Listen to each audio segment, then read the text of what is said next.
The gods of my mangas based on thirst part 2. Next up on our list out of the long list of gods is going to be Stroke, god of summer seasons. And in last video, we clearly identified he has a wife named Zix. Actually, that's incorrect. Her race is Zix. Her name is Ur. Despite his holy animal being an Imperavan and the later stage evolved ones being sentient, no, he does not sleep with them. He views that as bestiality still. And he does have it against the law to sleep with an Imperavan, even if it is a diamond or above. So the big question is, since he has a wife, is he a gooner? So yes, Stroke does end up sleeping with his wife quite often, at least on a weekly basis, because he does love her, and they love each other. Unfortunately, his royal guard and his royal Imperavan, Eclipse, does not like the fact they sleep together. Normally, Eclipse sleeps at the head of the bed on a special little perch or at the bottom of the bed. There are code words that have to be consistently rotated because Eclipse is, once again, sentient and smart and can figure out the code words. But she is locked out of their room so they can bang, otherwise she will interfere and stop whatever they are doing. Because Eclipse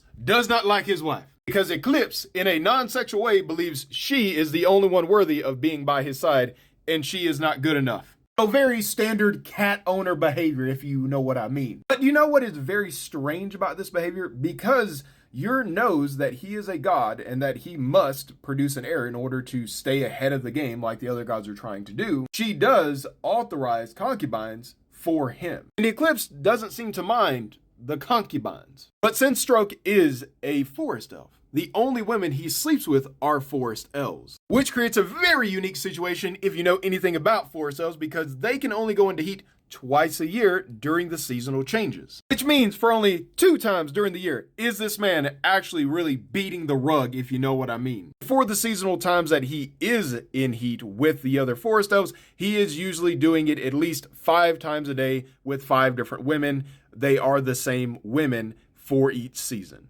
But next on our list is going to be Aneru, the spirit of wood and lightning. This little imp is the epitome of what Fae do in the dark will come to the light. Because Aneru has 2 forms. The fairy form, which you just saw, which is only like maybe 1.5 feet, and then a ball of lightning. And guess what Aneru likes to do? Whenever they see something that they want to do, but it doesn't have a natural slot for them to do it with, guess what they'll do? They'll go into the ball of lightning form and impregnate via a bolt of lightning. And Aneru likes to do something occasionally called the Great Breeding Run, which is to just literally go through the forest in a straight line, zapping anything that Aneru sees with their seed. Because gods, as we know, have the ability to shape change, including their reproductive system. So just because they are naturally a woman does not mean that they cannot produce seed. And just because a god is a natural man does not mean that they cannot shift into a woman or just take on feminine organs and give birth. Or hell, sometimes Aneru likes to go both ways and have both organs at once. So Aneru doesn't actually have concubines. Aneru just bangs anything Aneru sees as appealing.